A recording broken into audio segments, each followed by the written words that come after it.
Jessica knew something was off the moment she saw the email subject line: CEO Sync 11:30 a.m. mandatory. No context, no invite list. Just her name, the time, and the unsettling knowledge that Dave, her director, corporate buzzword vending machine, and human embodiment of a midlife crisis, was CC'd. She wasn't scared. She didn't get scared. Jessica had been through layoffs, mergers, and one particularly unhinged intern who tried to push Jira tickets into a spreadsheet to make them more agile. She was a senior manager with 5 product launches under her belt and enough blackmail material from off-the-record meetings to kill at least 3 careers if she ever wanted to go nuclear. But this was different. The CEO's office had that sterile, over-air-conditioned tension only found in expensive rooms designed to feel powerful. Jessica sat down across from the glass desk, hands on her lap. Dave was already there, grinning like he'd won something. The CEO, a two-tanned man in his 50s who once compared layoffs to pruning a bonsai tree, opened with, "Jessica, your work on Phoenix has been extraordinary.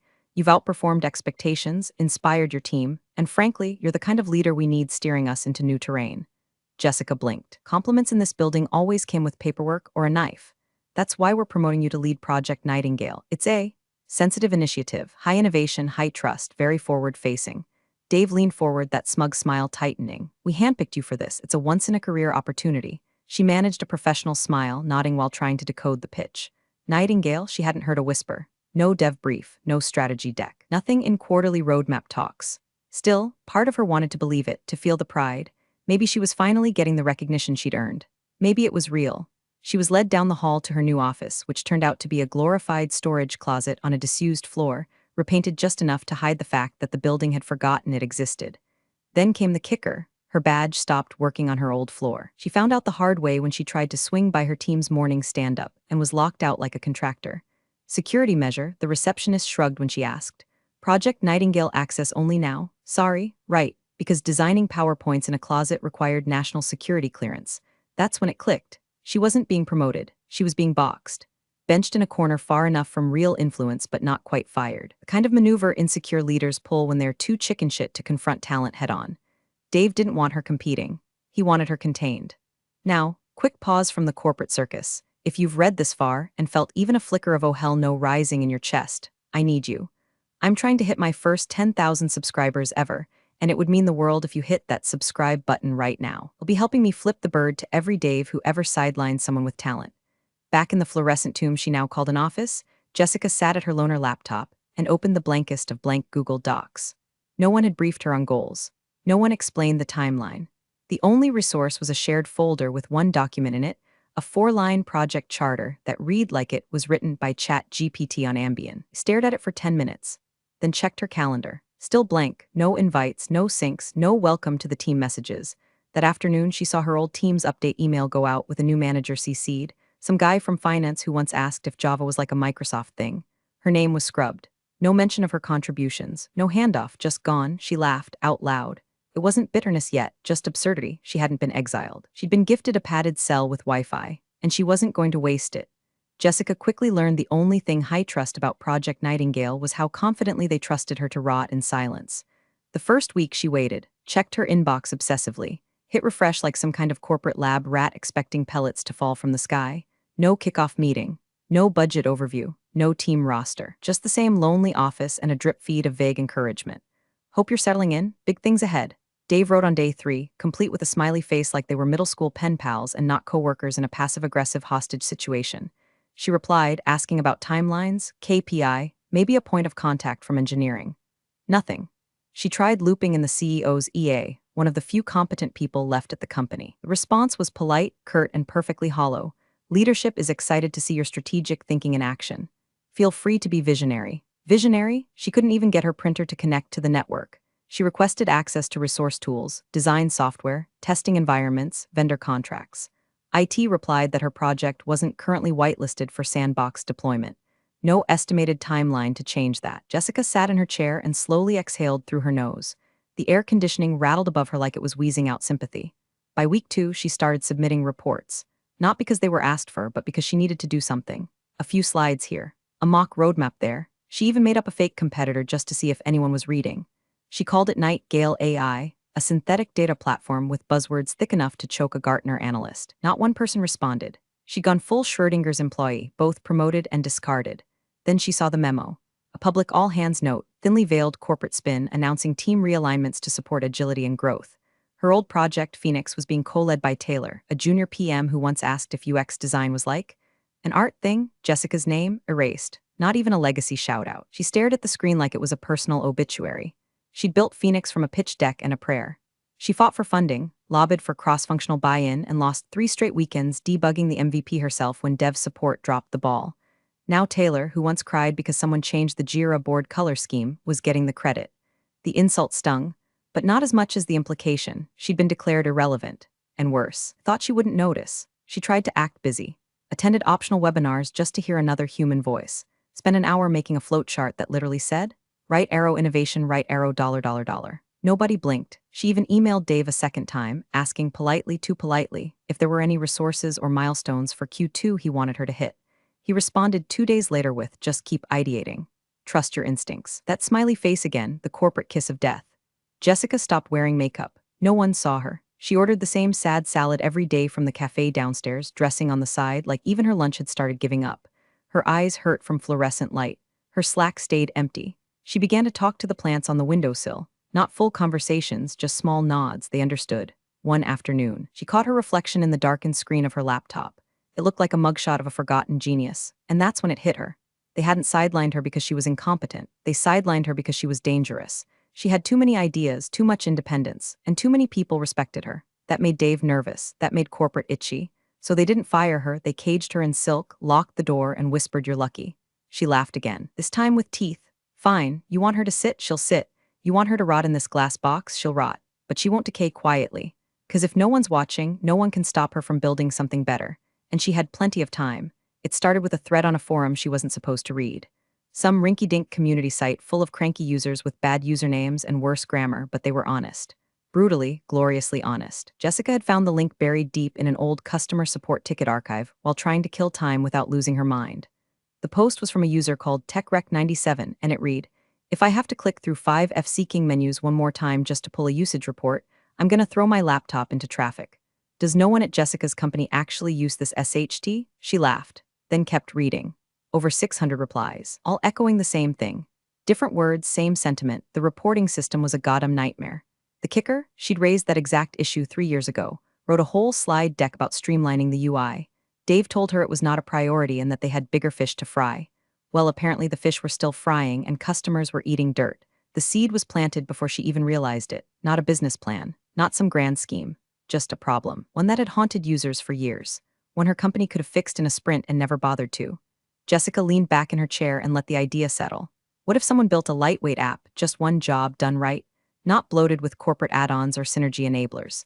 Just a clean, intuitive interface that solved the one thing every user complained about. She wasn't thinking about revenue, or scale, or competitors. She just wanted to make it not suck. That night, she dug deeper. Poured herself a glass of wine, opened her personal laptop, not the company one, never the company one, and started researching APIs. Most of the data structures were public-facing. Hell, half the SDKs were open source. The more she read, the more pissed she got. It wouldn't even be hard. That was the insult. It wasn't impossible. It was just neglected. By midnight, she had a working outline, core features, user flow, basic backend architecture. She saved it all in an encrypted Google Drive account registered under an alias she hadn't used since college, JD Stone, a name she used to publish a Medium post once about bias in UX patterns. The next morning, she bought a domain, Simplify Appio, paid for it on her personal card, kept the receipt. She started a paper trail so tight it could survive a congressional subpoena. Every purchase, Figma templates, app icons, third-party APIs, went on her personal Amex. She took screenshots, filed emails, even recorded voice memos after each work session, noting date, time, and the fact that she was on her own Wi-Fi, not the company VPN. It wasn't just paranoia. It was self-defense. She'd seen what legal could do when they smelled IP ownership. Saw one dev get gutted over a side project he'd built after hours, but once used his work laptop to check a GitHub thread. Not her. She wasn't giving these clowns a single inch. At the office, she played the game. Still showed up on time, still wore business casual, still dropped into the occasional meaningless Zoom sync just to keep appearances. But at night, her real work began. She wasn't trying to burn the company down. Not yet. But the match was lit. She could already smell the smoke. Jessica stopped dreaming in words. Her brain now pulsed in snippets of Python, error logs, and UI frames. Days bled into nights like water into coffee grounds, bitter, dark, and wired with caffeine. By day, she wore the mask. Bland beige blouses, flat-voiced Zoom check-ins, Endless loops of PowerPoint decks with invented milestones like evaluate cross-platform ideation and align KPIs with scalable synergies. She'd learned to type entire paragraphs of corporate nothingness while simultaneously debugging API calls in her head. By night, she lived. She'd built the prototype of Simplify in 12 hellish weeks. It wasn't pretty, but it worked. She coded from 7 p.m. to 2 a.m. most nights, fingers cramping around a mug of burnt coffee, background noise alternating between lo-fi hip-hop and motivational rants from washed-up tech founders on YouTube. Interface was clean, intentionally minimalist, almost Spartan. No bloated dashboards, no 10-click workflows, just pure, focused utility. To polish it, she hired freelancers, a dev from Estonia to optimize her front-end load speed, a UI designer from Buenos Aires who turned her napkin sketches into beautiful, clickable layouts, a voice actor in Portland who recorded the onboarding walkthrough in a calm, reassuring tone. Every invoice paid in full, every task documented, every contract signed through her LLC, hastily filed under the name Stoneforge Labs. Stoneforge, because she was building in the dark with her own two hands. There were moments of pure high when a new feature worked perfectly, when the beta finally didn't crash after a CSV import, when she ran her first automated test suite and the logs came back green. It felt like rebellion, like building a guillotine out of Lego, but it came with cost. She forgot her cousin's birthday, slept through brunch with her best friend, had a splitting migraine one morning and still dragged herself to the office, clutching a Red Bull like a holy relic. Her eyes were ringed with exhaustion, her knuckles stiff from typing. She was burning out and didn't care, because for the first time in months her soul felt useful. Then came the near-death scare. It was a Thursday. She was in her office, testing a new integration with Google Sheets when the door swung open, no knock. Just the mechanical clunk of a corporate trader in Dockers. "Hey, Jessica," Dave chirped, way too cheerful for a man with the emotional range of a saltine. She nearly threw her personal laptop across the room. Instead, she slammed it shut, shoved it into a tote bag, and alt-tabbed to her work monitor so fast she sprained a finger. Up popped a half-finished slide titled Nightingale Vision Pillars Draft 4. Dave glanced at the screen and nodded like he understood a single word. "Just wanted to do a drop-by, see how things are going. We're all really excited to see your progress," he said, oozing with that HR-approved menace that always sounded like a threat gift-wrapped as encouragement. Jessica smiled, pushing boundaries every day. He looked around her office like he was casing the joint and pointed to a dead plant in the corner. "You should get that replaced. Optics matter." She promised herself that if Simplify ever went public, she'd put a picture of that plant on the IPO slide deck and title it Legacy Leadership. When Dave finally left, Jessica didn't breathe for a full minute. Her palms were slick with sweat. Her heart thudded like a bass drum against her ribs, too close. From that day on, she got stricter. Work laptop for show only. Personal one never left her tote unless her office door was locked and blinds were drawn. Files saved twice, once to the cloud, once to an encrypted USB drive hidden inside a hollowed-out lotion bottle in her purse. She wasn't just building anymore. She was evading, and strangely, thrillingly, she loved it. Every keystroke was a whisper, "You underestimated me." She couldn't say it out loud, but the code would. She launched it at 3:14 a.m., eyes bloodshot. Breath held, no champagne, no fanfare. Just a trembling finger hovering over the post button on a thread titled, "New tool to fix redacted Corpus broken reporting. Simplify beta now live." The username was anonymous. The email tied to the domain was routed through 3 layers of forwarding. The subreddit, obscure but active, haunts for the disillusioned, the DIY problem solvers, the power users tired of begging billion-dollar companies for a better UI. She logged off, walked around her apartment in circles, came back 10 minutes later, 12 upvotes, 30 minutes after that, 46 comments. By sunrise, over 1,000 users had downloaded the beta. She blinked at the analytics dashboard like it might be lying. CPU usage spiked. A server she was renting through a discount cloud provider nearly caught fire under the strain. She had to upgrade hosting tiers before breakfast. Then came the emails, not to her name but to the Stoneforge inbox. "Holy crap, this actually works. Finally someone fixed this. How the hell did you pull this off? Did you used to work for Redacted Corp? Because this feels like insider knowledge." Jessica sat frozen in her kitchen, still in yesterday's hoodie, watching her inbox flood with gratitude and disbelief. People didn't just like Simplify, they needed it. She barely slept that week. Not from work. Oh, there was still plenty of that, debugging crashes and issuing hotfixes, but from adrenaline. She was high on praise, on momentum, on the pure narcotic thrill of being right after being buried for so long. She refreshed the dashboard obsessively, at red lights, during lunch, even in the middle of one of Dave's soul-numbing Nightingale vision syncs, where he droned on about disruption waves and agile rescoping. Behind her corporate poker face, Jessica was checking DAUs and mapping retention curves. The numbers doubled every 3 days. One weekend, a write-up appeared on a mid-tier industry blog. "Sick of waiting for Redacted Corp to fix their UI? Try Simplify, it's like they read our minds." It got reposted, retweeted. commented on by tech influencers with niche but loyal followings. One even called it the Zapier of corporate reporting. She didn't know whether to laugh or vomit. Then it happened. Buried in a company-wide marketing memo, slipped between Q3 projections and some nonsense about brand synergy, was a two-line blip, noteworthy uptick in user churn traced to emerging competitor Simplify. Product appears to target key pain points in legacy systems. Attribution unclear, monitoring underway. Jessica reread the sentence 5 times. They noticed. They had no clue it was her, but they knew Simplify was real. Her hands shook, but not from fear. From confirmation, she was no longer just a disgruntled employee with a grudge. She was a threat, a silent one, a ghost in their system, and the empire that sidelined her? It had just felt its first tremor. It was a Tuesday when everything exploded. Jessica was half listening to Dave pontificate during their weekly Nightingale sync, which by now was a theater of the absurd. Today's topic, whether they should pivot Nightingale into a data storytelling initiative. Whatever the hell that meant. She was discreetly scrolling through her phone under the table when her notifications lit up like a Christmas tree dipped in gasoline. A YouTube alert. A tech influencer she followed, Lex Byte, real name unknown, known for savage reviews and meme-level virality, had dropped a video titled, "This $0 app fixed what Redacted Corp couldn't in 5 years." Jessica's stomach dropped, not from fear, from impact. She clicked. Lex, hoodie-clad and caffeinated, was walking viewers through Simplify's interface, calling it elegant, stupidly smart, and the kind of thing you hope was built by someone who got screwed over at a big company and finally snapped. The comments were rabid, the likes skyrocketed. Her app's signups doubled in under 4 hours, and then her servers collapsed. She scrambled into dev mode, deploying backup instances, buying more bandwidth, calling her Estonian front-end dev at 2 a.m. his time. Everyone moved fast. Within 6 hours, Simplify was back online and with 5 times the user base it had that morning. By Wednesday, industry blogs were writing headlines like, "Simplify, the app eating redacted Corpus lunch. Who built Simplify? Rumors swirl around mysterious competitor. Simplify goes thermonuclear, legacy saw S giant caught off guard."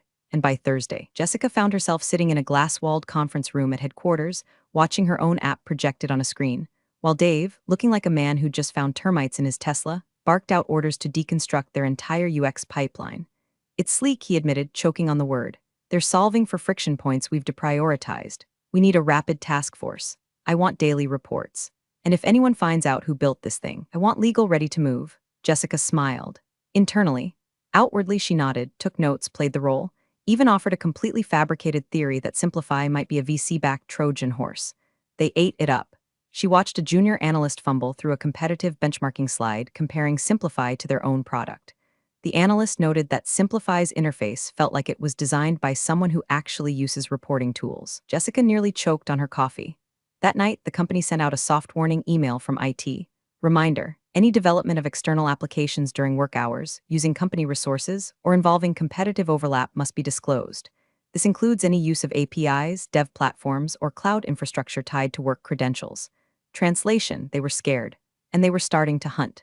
The internal security team was on it now. She heard whispers, people being checked in on, code audits being quietly run on company-issued machines, even one junior dev who had a GitHub repo frozen just because it had reporting in the name.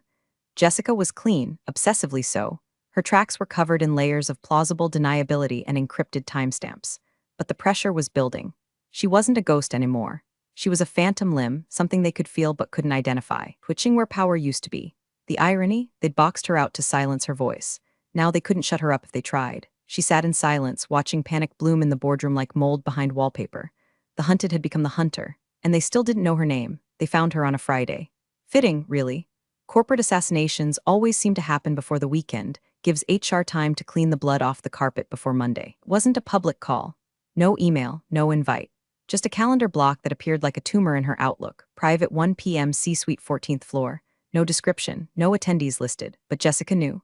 She dressed like she was attending her own trial. Dark blazer, no jewelry, clean lines, no panic. She walked through the elevator lobby like a woman about to close on beachfront property, not stand accused of corporate treason. Inside the glass tomb of the executive boardroom sat 3 men, the CEO, legal counsel, and Dave, looking like he'd just been told his Peloton subscription had been revoked. The CEO cleared his throat. "Jessica, thank you for joining us. This is, admittedly, a delicate conversation." She said nothing, just sat, let them squirm in the silence. Legal jumped in. "It's come to our attention that the application known as Simplify has been traced in part. Network log activity and metadata involving your work credentials." Dave added, "There's a clause in your employment contract, Section 4B. Intellectual property, anything developed during the period of your employment may fall under company ownership if it overlaps with our market."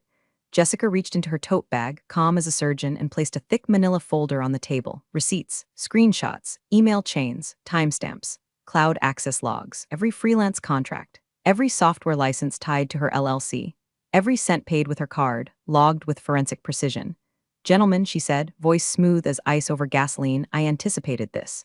You'll find notarized statements from contractors, location track development logs, and full separation of company property and personal resources." Dave paled. The CEO picked up a paper, flipped a few pages, and frowned like a man realizing the rope he was holding wasn't connected to a noose, but a noose that looped around his own neck. Jessica didn't wait. She pulled out a second paper and slid it across the table. "My resignation, effective immediately. Signed, dated, printed at home, by the way." Legal opened his mouth, some flailing reflex about arbitration, but she cut him off. "You sidelined me, isolated me, buried me under fluff and false praise, hoping I'd fade out. But what you actually gave me was time. And in that time, I built something better than anything this company has touched in 5 years."